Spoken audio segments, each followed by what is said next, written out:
Welcome to enlighten class.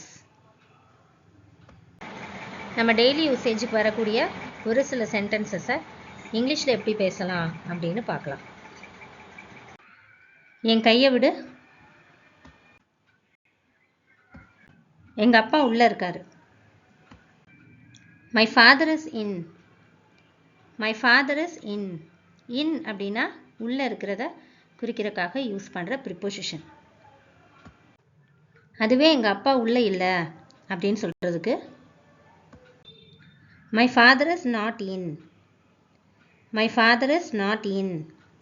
எப்போவுமே நம்ம not சேர்க்கணும் அப்படின்னா ஹெல்பிங் வேர்புக்கு அடுத்து சேர்க்கணும். இந்த சென்டென்ஸில் ஹெல்பிங் வேர்ப் இஸ் இருக்குது, அதுக்கு அடுத்து நாட் வந்திருக்கு. அதுவே இப்போ எங்கள் அப்பா வெளியே போயிருக்காரு அப்படின்னு சொல்லணும்னா my father is out. My father is out. Out அப்படின்றது ஒரு ப்ரிப்போசிஷன், அது வெளியே அப்படின்ற மீனிங்கை கொடுக்கும். நான் என் மனசை மாற்றிக்கிட்டேன். I changed my mind. I changed my mind. அதுவே இப்போ என் மனசை என்னால் மாற்ற முடியலை அப்படின்னு சொல்லணும்னா I couldn't change my mind. I couldn't change my mind. இங்கே குட் அப்படின்ற மாடல் வேர்ப் யூஸ் பண்ணியிருக்கோம். ரொம்ப பொலைட்டாக சொல்கிறதுக்கு இந்த மாடல் வேர்ப் எப்பவும் யூஸ் பண்ணணும். அடுத்து இந்த குட்ன்ற மாடல் வேர்ப் வந்திருக்கனால அடுத்து வரக்கூடிய மெயின் வேர்ப் சேஞ்சுன்றது ப்ரெசன்ட் வேர்பாக இங்கே வந்திருக்கு. இது ஏன் தவறு. It is my fault. It is my fault. Fault அப்படின்னா தவறு, தப்பு அப்படின்னு அர்த்தம். அது ஏன் தவறு அல்ல அப்படின்னு சொல்கிறதுக்கு it is not my fault. It is not my fault. இந்த சென்டென்ஸையும் நாட் யூஸ் பண்ணியிருக்கோம். இஸ்ன்ற ஹெல்பிங் வேர்புக்கு அடுத்து நாட் பிளேஸ் ஆயிருக்கு. நான் என் தவறை ஒத்துக்கிறேன். I admit my mistake. I admit my mistake.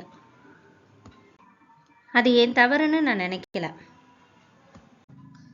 I don't think it is my mistake. I don't think it is my mistake.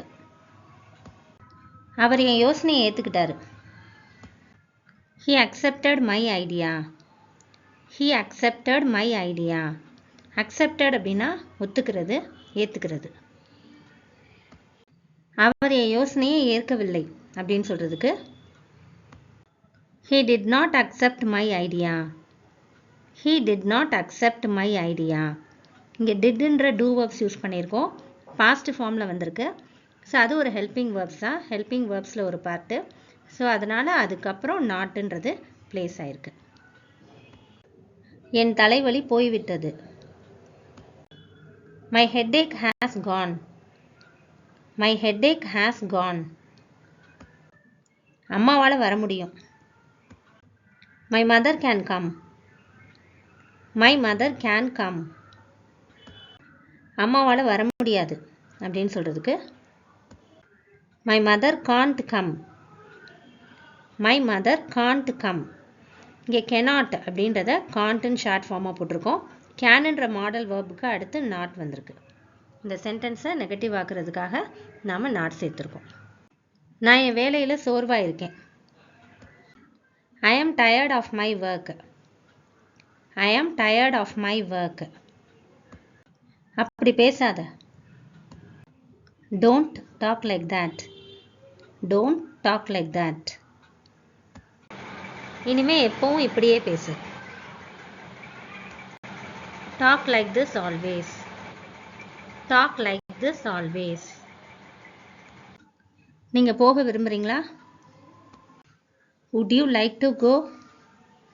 would you like to go?